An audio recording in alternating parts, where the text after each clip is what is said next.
काय मग आता मुक्काम कुठे आहे आपला? आता आपण आहे मुळगावला. वडापाव मिसळपाव काय ते खाऊया आणि मग निघूया पुढे. बरं, तुम्ही रेनकोट का नाही घातलाय? भिजायला आवडतं आणि उद्या एकदाच याची पण मजा घ्यायची. आणि रात्री थंडी वाजली मग? रात्री तर आहेच बाकी सांगायचं लागतं.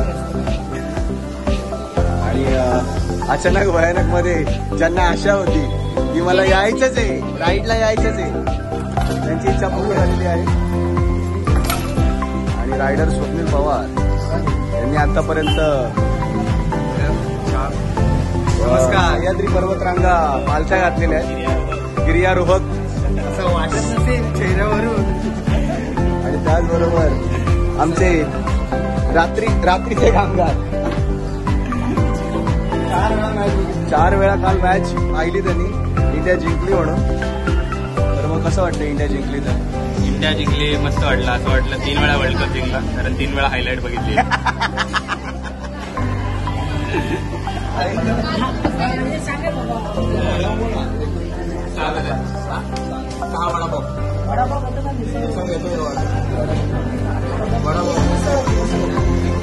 आणि 5 वडापाव.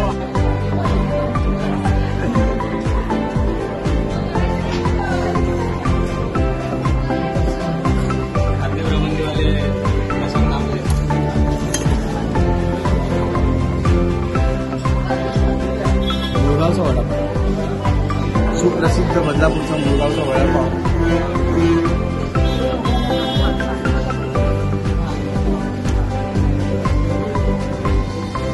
अरे यार, परत एक घ्यावं लागतं.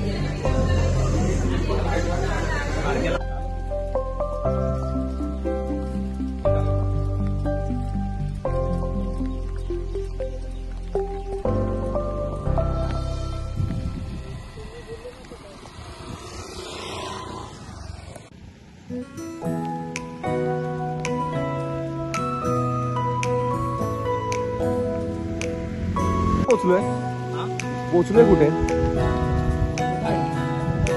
पण हा गड कुठला बोललेला? सिद्धगड. आणि तू साधारण किती अजून लांब आहे? अजून 30 किलोमीटर बघ. 1 तासावरती. काय भाई तुझं मॅप काय सांगतो? माझं 1 तास 25 मिनिटं कसं झालं? कारण की आपला एक तासाचा रूट होता आतापर्यंत. 1 तास 25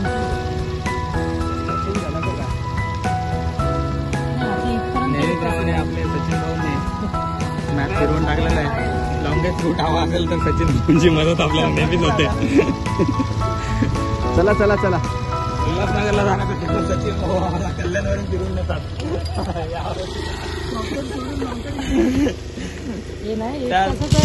त्या नियमाप्रमाणे आता सचिन भाऊ आपल्याला 1 तासाचा रस्ता 1-1.5 तासामध्ये पोहोचवणार आहेत.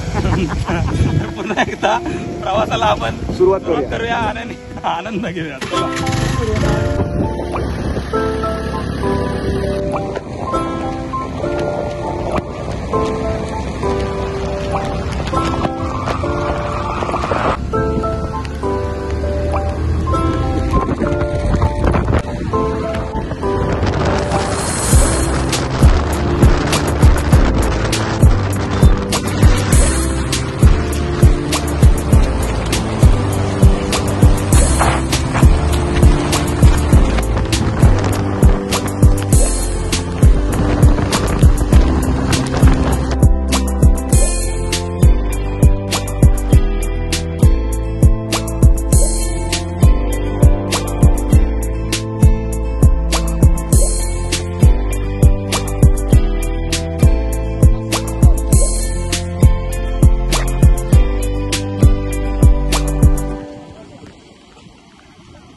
बाबा कुठला एरिया?